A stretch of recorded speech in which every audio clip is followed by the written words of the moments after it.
내 괴롭힘을 예방하기 위한 조치 기준을 마련하고 관련 지도와 지원을 실시하기 위한 근거를 마련했습니다. 뭔 소리야, 이거? 이 강의를 듣고 계신 여러분은 직장 내 네, 괴롭힘을 깜짝이야. 당해본 적이 있으신가요?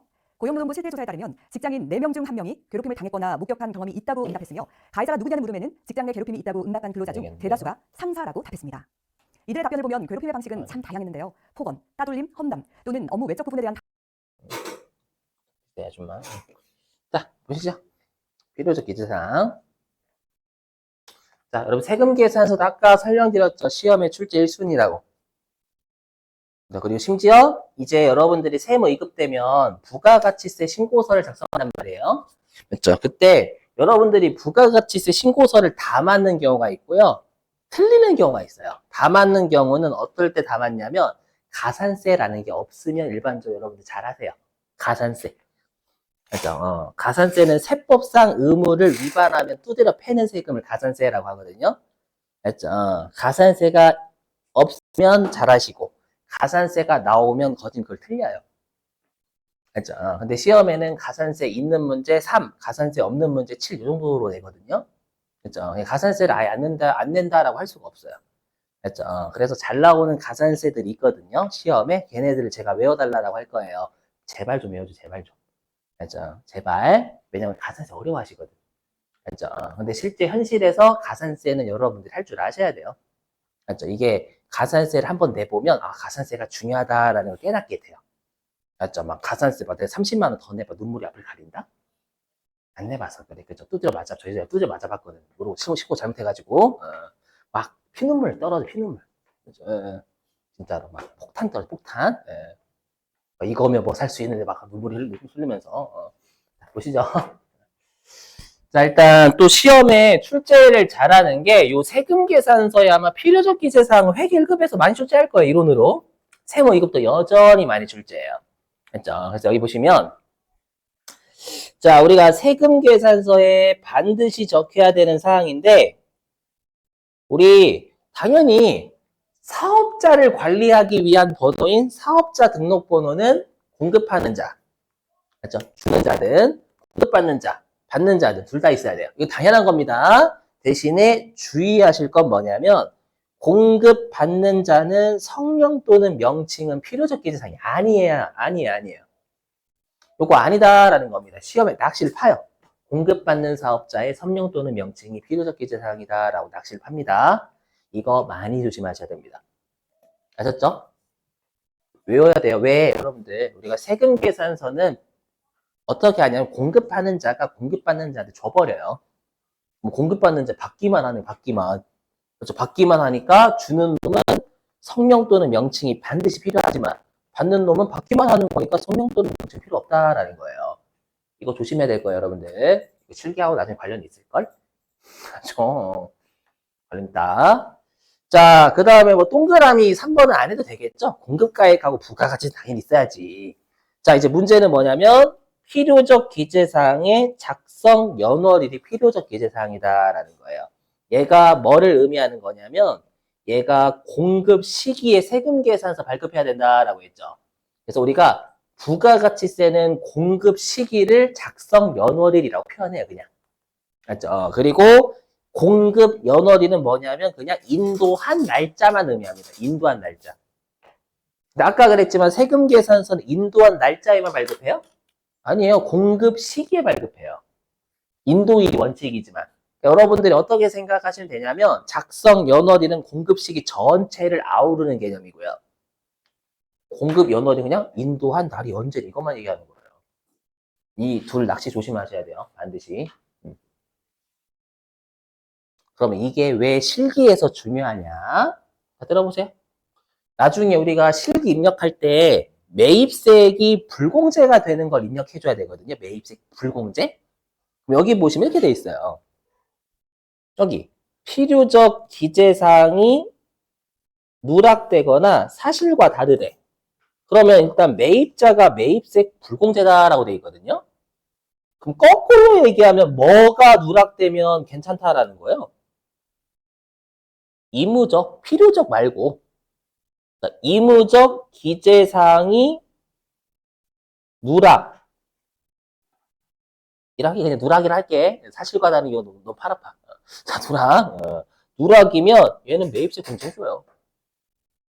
아셨죠? 필요적 기재사항이 잘못될 때만 매입세 불공제인 거예요. 거꾸로 얘기하면 요 아래에 있는 의무적 기재사항은 누락돼도 괜찮아, 상관없어요. 매입세 공제해줍니다. 그러니까 뭐 시험에서 만약에 공급받는 사업자의 성명 또는 명칭을 누락했다라고 하면 매입세 공제된다는 얘기예요. 그럼 불공제 입력하면 안 되겠지, 이거. 실기 때 중요할 겁니다.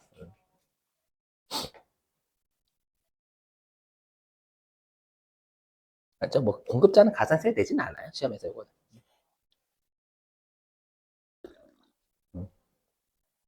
됐죠, 여러분들? 빡가셔야 돼. 여러분 주무시면 18도 놓아버려, 이거. 조심해. 18도. 바람 세기 3, 풀. 협박 안 되네. 자, 여기. 필요적 기재사항 작성 연어를 안 쓰고 그냥 공급 시기하고 써도 맞는 거예요. 무슨 말이에요? 아니, 공급 시기 전체를 아우르는 개념이에요. 작성 연어리로 돼 있어요, 세금 계산서에는. 예. 제 공급 시기라는 건 공급 시기를 포괄적으로 나타내는 말이 작성 연어리다라는 뜻이에요. 자, 그 다음에 전자세금 계산서. 이거 죄송합니다, 여러분. 이거 안 바꿨어. 모르고 이거 바꿔주세요. 뭐냐면, 요거 1억입니다, 1억. 이거 오타. 큰일 났네. 요거 1억이에요. PPT에 1억. 1억이고, 요게 이제 24년 7월부터, 요즘 왜 안 바꿨대, 이거? 아마 교재는 있을 거예요. 우리 세금 계산서 있죠? 전자세금 계산서요. 말 그대로 종이가 아니라 전자적인 형태로 되어 있는 세금 계산서를 전자세금 계산서라고 해요. 요게 우리 개인 사업자 있죠? 개인 사업자가 직전 연도 공급가액이 1억 원 이상인 개인 사업자 이렇게 되어 있어요. 이게 6월 달까지만. 이제 7월 달부터는 8천만 원으로 바뀌었습니다. 줄었죠, 이제. 했죠. 그러니까 세금 계산서 제도, 전자세금 계산서 제도를 활성화시키기 위해서 한 거예요. 어쩔 수 없어요. 세법 하시다 보면은 개정되고 있는 거 이런 걸 외울 수밖에 없어요. 이제 그러면 내가 막 그러죠. 세법의 역사를 알고 있다 막 이렇게. 예. 그래서 요거 말 문제로 은근 냈거든요. 알죠? 그래서 지금 당 여러분들이 시험 보시는 6월 1일인가요? 6월 1일에는 1억에 1억 개인 사업자. 알죠? 그 다음에 8월달 시험부터는 이제 8천만 원 바뀌는 거예요. 아셨죠? 기억하시고. 자, 근데 이게 중요한 게 아니라요. 우리 시험 얘가 훨씬 중요해요. 요게 가산세 쪽에 잘 나옵니다. 가산세. 요게 중요해요, 여기. 뭐냐. 우리 시험에는 여러분들 법인을 무조건 출제합니다. 법인 사업자. 별도 연금 없어도 무조건 법인이에요. 맞죠? 이렇게 돼 있어요. 법인은 매출액을 안 따져요, 절대. 어떻게 되냐면, 법인은 무조건 전자세금 계산서를 발급해야 될 의무자입니다. 그럼 우리 시험에 어떻게 내냐면, 종이 발급했다라고 줘요. 종이세금 계산서를 발급했다. 라고 하면, 전자세금 계산서 발급할 의무를 안 한 거니까 두드려 패겠다라는 가산세. 그죠? 그래서 여러분들은 시험에 종이세금 계산서를 발급했다라고 하면 입력해야지? 그게 아니라 가산세 때려야지. 이것도 같이 하셔야 된다라는 거예요. 많이 중요할 거예요. 시험에 많이 나왔거든요, 이거. 가산세 중에서 출제 순위 1, 2순위 돼요. 대비. 그리고 항상 우리 그 시험에 그 세법 관련된 실기는 무조건 부문 점수가 있어요. 이런 거 틀리면 많이 날아갑니다. 배점이 세거든요. 어려운 애들일수록 배점이 세요. 물론 몇 점인지는 안 알려줍니다, 거기서. 조심하시고. 자, 그 다음에 이제 전자세금 계산서 발급 시기 할게요. 뭐냐면, 이거 후발급이래, 후발급. 뭐냐면, 우리가 원래 세금 계산서는 공급 시기에 발급을 해야 돼요. 원래는. 근데 내가 깜빡하고 세금 계산서를 늦게 발급한 겁니다. 그렇죠? 근데 바쁘다 보면 늦게 발급할 수도 있지. 그렇죠? 그래서 언제까지는 세금 계산서를 나중에 발급해도 괜찮냐면 다음 달 10일까지는 외워주셔야 돼요. 자, 그래서 여기 어떻게 돼 있냐면 공급일이 속하는 달, 주로 공급일이면 이 토요일이 되겠죠. 달에 다음 달 10일까지 발급을 하면 가산세를 안 패요. 그렇죠? 그러면 문제는 다음 달 10일을 넘겨서 세금 계산서를 발급하면 가산세를 뚜드려 패겠다라는 거예요. 네, 그래서 요거에 대한 가산세 띄울게요. 가산세는 몰아서 하면 여러분이 죽어요.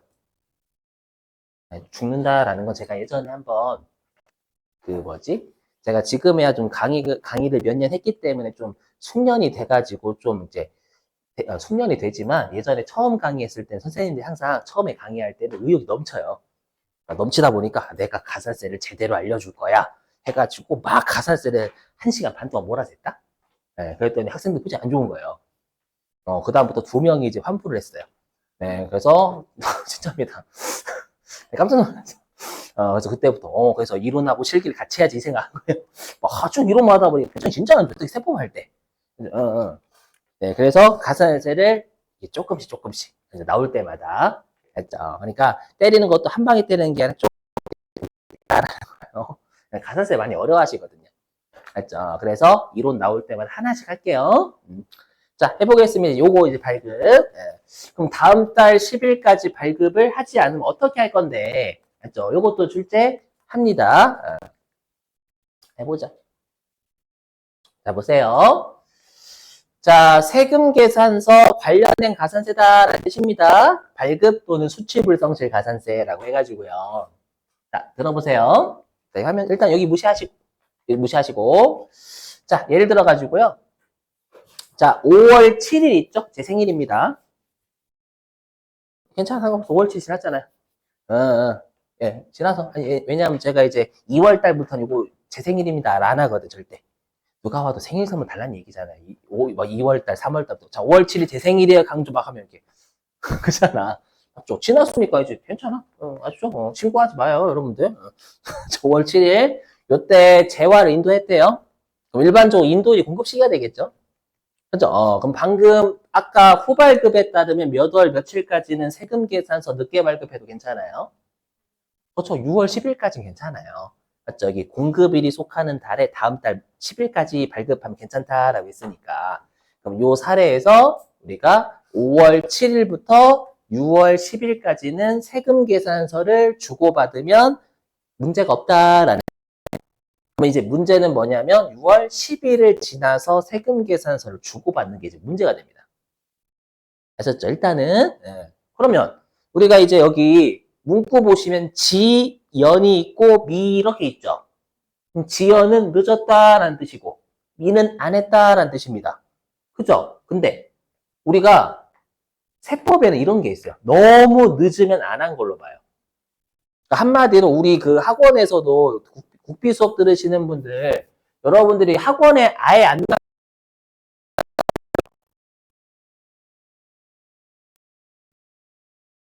근데 여러분들이 정말 늦게 오셨어. 1시간 30분 안 들으신 거야. 자, 우리 그 수업 시간에 50%안 들어도 결석으로 처리한다라고 했었잖아요, 여러분들. 그죠? 그런 게 또 있다라는 거예요. 너무 늦게 주고받으면 그건 결석 안 주고받은 걸로 보겠다라는 거예요. 알죠? 그걸 외우셔야 돼요. 언제까지냐? 여기입니다. 여기 핵심은 얘예요. 여기 확정 신고 기한 핵심. 맞죠? 그럼 우리가 1기 확정 신고는 7월 25일까지 하는 거잖아요. 그죠? 그다음 2기 확정 신고는 다음 연도 1월 25일까지. 요때를 기준으로 해서 지연이냐 미냐를 구분해요. 안 했냐 했냐. 늦게라도 했냐 안 했냐. 그럼 질문. 그럼 지금은 공급 시기가 속하는 과세 기간이 1기잖아요. 그럼 1기의 확정 신고 기한 언제예요? 그렇죠. 1기 확정 신고 기한 7월 25일. 그래서 7월 25일 여기가 기준이에요. 그래서 6월 11일부터 7월 25일까지라도 세금 계산서를 주고받으면 지연 발급, 지연 수취가 되는 거고요. 7월 25일을 지나서 주고받으면 미발급, 미수취입니다. 그렇죠? 아예 안 주고받아도 미발급, 미수취가 되는 거고요. 그렇죠? 이렇게. 자, 그러면 이제 공급자는 세금 계산서 발급 쪽이죠? 공급자. 공급받는 자는 받는 거. 맞죠? 그러면 얘네들은 특히 지연 발급이고 지연 수치고 미발급 미수치면 어떠한 제재가 있냐라는 거예요. 제가 외워달라는 거 반드시 외우셔야 돼요. 잘 나온 애들. 자, 일단 공급자는요, 어떻게 하냐면, 지연 발급이면 공급가에게 1%의 가산세를 때려요. 안 외우셔도 돼요. 신고서 가면 1%가 있습니다. 알죠? 안 외우셔도 됩니다. 사람 죽어요, 진짜 이거 다 외우면. 알죠? 그래서 그냥 시험에, 근데 이렇게 했는데, 가끔씩 지연 발급했다. 여러분들 어쩌라고 하면 안 되는 거예요. 진짜 지연 발급했다. 그러니까 되게 친절하게 줘. 그러니까 날짜 가지고 주면 그건 썩을 놈은 아니지만 날짜 가지고 주면 어려운 거예요. 근데 시험에서 친절하게 지연 발급했다, 미발급했다 주는데 가만히 있으면 큰일 나. 가산세네 이렇게 해야 된다라는 거예요, 여러분들이. 그건 알고 계셔야지. 그래서 지연 발급했다, 그럼 가산세를 가야 되긴 해야 돼요. 나중에 신고서 할 때 설명할게요. 자, 그리고 미발급하면 이때는 2배를 더 때려버려요. 2%. 그래서 혹시 미발급했다라고 하면 가산세 때리러 가야지. 일단 이 생각만. 알죠? 근데 중요한 건 이걸 외우셔야 돼요. 별표. 아까 그 법인이 종이 발급하면 문제거든요. 여기. 뭐냐면 여기요. 자, 법인이 전자세금 계산서 발급 의무자라고 했죠, 아까. 법인. 우리 시험 법인이니까 무조건 이거 만족해요. 그렇죠? 법인이 종이를 발급한 거예요. 그러면 종이를 발급했어. 그럼 전자는 발급한 거예요? 안 한 거예요? 안 한 거예요. 안 한 거니까 부가가치세 신고서에는 세금계산서 미발급에 넣어야 됩니다. 전자세금계산서 발급 안 했고 종이 발급한 거잖아요. 맞죠? 그러면 미발급란에 넣으면 컴퓨터가 알아서 2%를 곱해버려요. 근데 문제는 아예 안 한 놈보다 종이라도 한 놈을 좀 가산세를 깎아주겠다라는 입장에서 2%가 아니라 1%로 해줘요. 1%. 내가 하고 싶은 말이 뭘까요? 공급가에게, 그러니까 이렇게 세금계산서, 법인이 종이를 발급했을 때 가산세는 미발급란에 넣어야 돼요. 맞죠? 대신에 가산세를 컴퓨터가 2%를 곱한 걸 세팅해 줄 거거든요. 그러면 걔를 1%로 바꾸셔야 된다라는 거예요. 무슨 말이냐면 만약에 내가 법인이 전자가 아니라 종이 발급했대요. 그게 1,000만 원이라고 하죠. 그럼 내가 여기 미발급란에 1,000만 원을 넣어요. 그럼 1,000만 원을 넣으면 컴퓨터가 알아서 20만 원을 잡아버려요. 오케이? 그러면 여러분들이 지우고 10만 원 이렇게 고치셔야 된다라는 거예요. 1%니까. 조말 때 외우셔야 돼. 시험에 많이 내거든. 이거.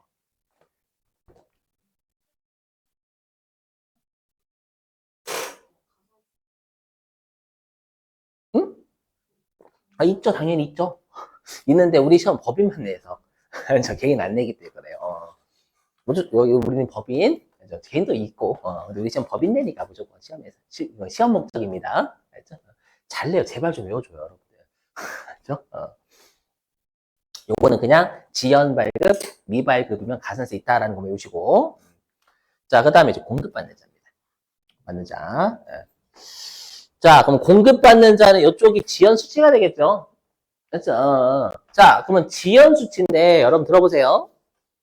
우리가 공급받는 자는 제재가 한 가지가 더 있어요. 가산세도 제재지만 매입세액을 안 빼줘도 제재입니다. 매입세액을 불공제해도 제재예요. 안 빼주잖아요. 이해되시겠어요? 매입세 공제를 안 해주는 거예요. 그럼 매입세액을 공제를 안 해주는 건 매입한 금액의 10%를 안 빼주는 거죠. 그럼 매입한 금액의 10%를 안 빼준다라는 건 10% 가산세 효과인 거예요. 가산세 효과라고, 효과.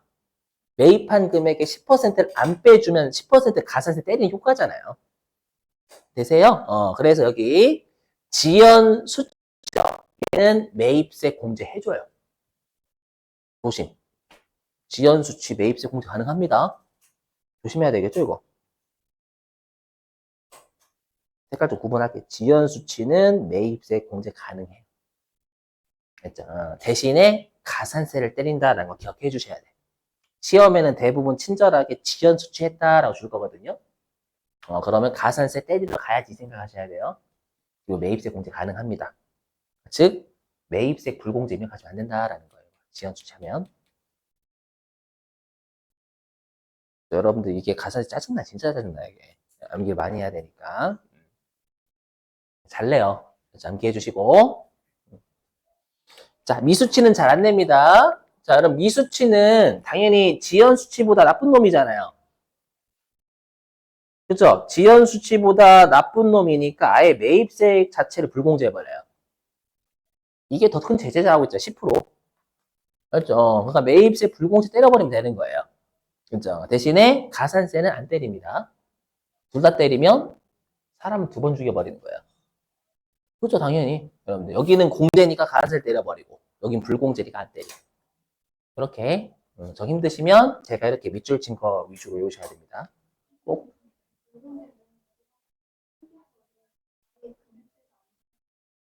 그건 나중에 할게요. 신고서, 아직 매입 쪽 안 배웠기 때문에. 그때 나중에 하겠습니다. 아마 내일? 오늘은 못할 것 같고. 자, 됐어요. 끝. 이거는 나중에 여러분들이 가산세 나중에 입력할 때 여기 보세요. 알죠? 이런 것도 설명 안 하겠어요, 지금은. 이것도 무시하시고, 이건 시험에 안 냅니다. 낸 적 없어요.